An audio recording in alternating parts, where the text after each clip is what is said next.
Nesse vídeo eu vou apresentar quais são os 3 produtos de acabamentos que eu mais uso nos meus trabalhos. E por coincidência, são os 3 que mais geram dúvidas aqui no canal e também no Instagram. Então se você é um profissional da marcenaria, da carpintaria, hobbyista, entusiasta ou está contratando um profissional para realizar trabalhos aí para você, esse vídeo vai ser muito útil. E fica comigo até o final que eu vou mostrar como você pode baixar um material complementar com um resumo de tudo que eu vou falar, um material muito valioso que vai te ajudar e você vai poder baixar gratuitamente. Então vem comigo após a vinheta.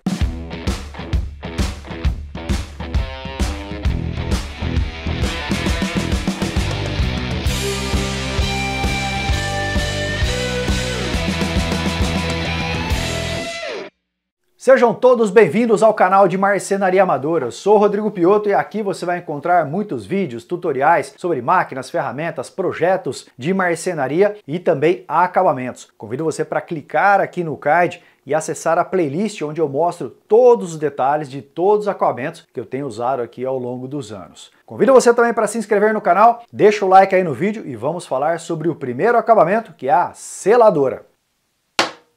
A seladora é um produto fantástico, eu uso muito aqui nos meus trabalhos, mas também existem algumas particularidades que você precisa ficar atento. A primeira coisa é o que significa selar a madeira. Quando eu uso essa expressão, muita gente associa selar a madeira como proteger a madeira contra a umidade, contra a água. E aí que está o primeiro ponto. A seladora é um produto que não é resistente à umidade. Então se você tem esse conceito não está correto. Mas Piotto, o que significa selar a madeira então dentro desse conceito? A seladora tem a função de fazer o preenchimento das microfissuras da madeira para deixar um acabamento mais fino, mais requintado, mais suave ao toque. Ela pode ser usada como fundo preparador para receber um outro acabamento, ou ela até mesmo pode ser usada como acabamento final, como a última etapa da aplicação no seu acabamento. Existem algumas particularidades, por exemplo, a seladora não é um produto que tem alta resistência de superfície, então ela risca muito fácil. Ela também não é resistente à água, como eu falei no início, e ela não tem nenhum tipo de filtro solar. Por esse motivo, a seladora não pode ser usada em ambientes externos, mesmo como fundo preparador e que você vá aplicar um outro produto que tenha filtro solar. Então, se você quiser usar apenas a seladora como acabamento, pense em aplicar numa peça que vai ficar ali no canto, sem muito toque, sem receber o apoio de algumas outras coisas. Sabe aquelas mesas que você vê por aí com manchas de copo? Pode ser que o produto que tenha sido usado seja a seladora. Outra dúvida que eu sempre recebo: é obrigatório, é recomendado passar a seladora antes de outro acabamento? Não, não é obrigatório. Você usa a seladora quando você quer um acabamento mais sutil ao toque, com um móvel mais delicado, mais específico. Mas se você quiser usar outros acabamentos direto na madeira, você pode também seguir nas especificações dos outros acabamentos. E eu vou falar logo mais sobre o verniz e também sobre o stain. A seladora é um produto de poro fechado, então ela forma como se fosse um filme em cima da madeira e é usada principalmente como fundo preparador. E anota aí, hein? Para ambientes externos, nem pensar em usar a seladora. Vamos para o próximo produto? Verniz.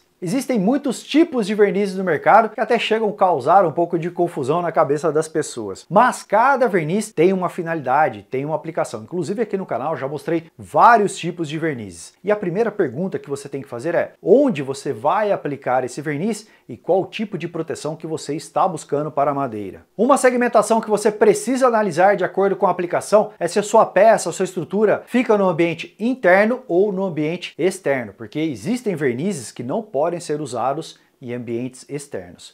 Se for num ambiente externo, essa peça, essa estrutura vai ter alta incidência solar ou baixa incidência solar. Por exemplo, uma peça, uma janela numa varanda que não recebe tanto sol, então você não precisa de um verniz que tenha alto índice de filtro solar. Nós temos o verniz marítimo, que tem um nível de filtro solar. Nós temos o verniz tingidor, por exemplo, que tem 2 níveis de filtro solar. E nós temos o verniz solare, olha o nome, solare, em função do sol, que tem 3 níveis de proteção solar.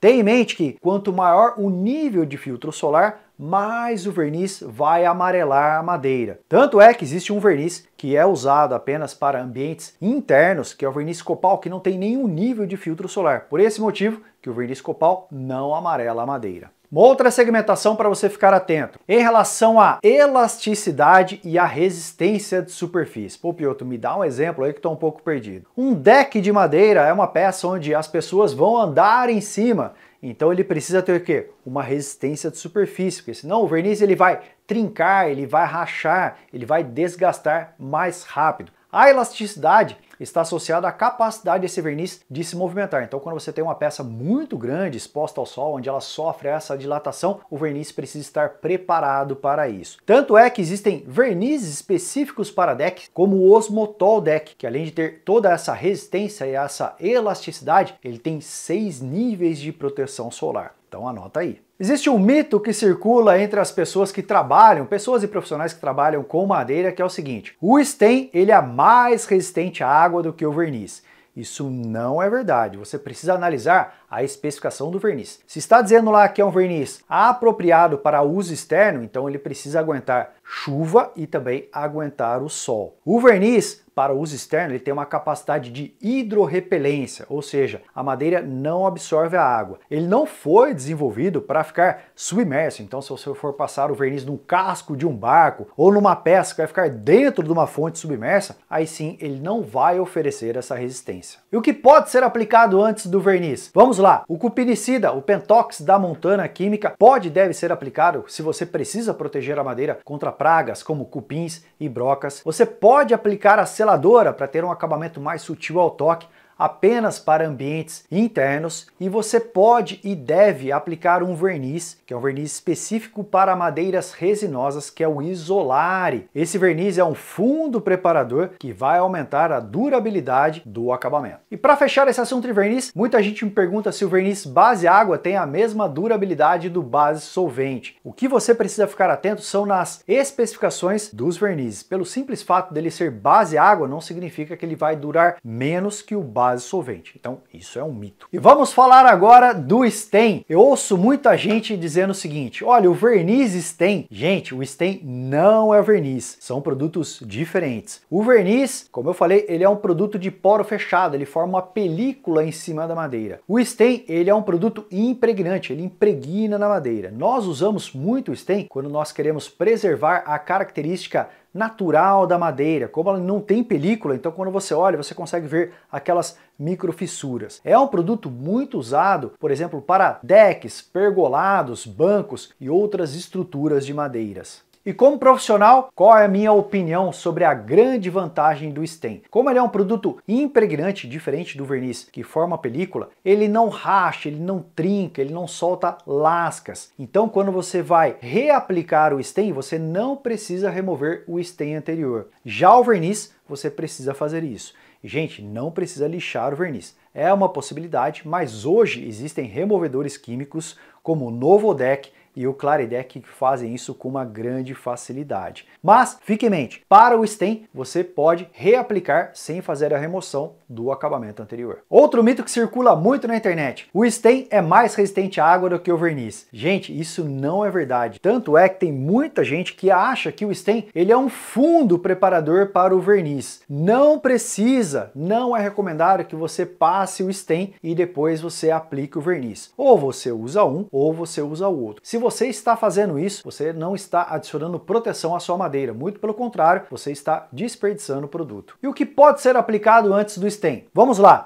O Pentox da Montana Química para você proteger as madeiras contra as pragas. O stain da Montana Química, ele não é cupinicida, ele é fungicida, então ele protege a madeira contra fungos, contra bolores, mas contra as pragas você precisa usar o Pentox. Segundo, o Isolare, ele vai ajudar a isolar a resina da madeira e aumentar a durabilidade do stain. Olha um ponto aqui, o Isolare ele é um verniz, só que ele é um verniz diferente dos outros, ele é específico para isolar a resina da madeira. Então essa é a única situação, é o único verniz que você pode aplicar antes do stain. O que pode ser aplicado em cima do stain? Nada, o stain já oferece toda a proteção que a sua madeira precisa. Se você aplicar alguma coisa em cima, você pode influenciar na durabilidade do stain ou você vai desperdiçar produto. Existe um segredinho que poucas pessoas sabem. Existe uma linha de stain da Montana que tem cores, então você tem stain na cor preta, na cor branca, por exemplo, e você também pode misturar as cores. Se você colocar preto com branco, você vai ter um stain cinza. Então anota aí. Gente, olha só quanta informação importante que a gente precisa conhecer. E eu já cometi muitos erros porque eu não conhecia todas essas especificações técnicas. E para te ajudar, além desse vídeo, eu preparei um documento que você pode baixar com um resumo de tudo isso. Não esquece de acessar a playlist. Eu queria aproveitar aqui também para agradecer a Montana Química, que além de ser uma apoiadora aqui do canal, é a melhor escola com os melhores professores de acabamentos que eu já tive na vida. Para baixar esse documento, vou deixar o link na descrição desse vídeo, mas vamos fazer um acordo antes. Deixa o like aí e escreve no campo de comentários quantas coisas novas você aprendeu nesse vídeo e qual foi a mais importante. E você já sabe, conteúdos assim você só encontra aqui no canal de Marcenaria Amadora. Forte abraço e até o próximo episódio.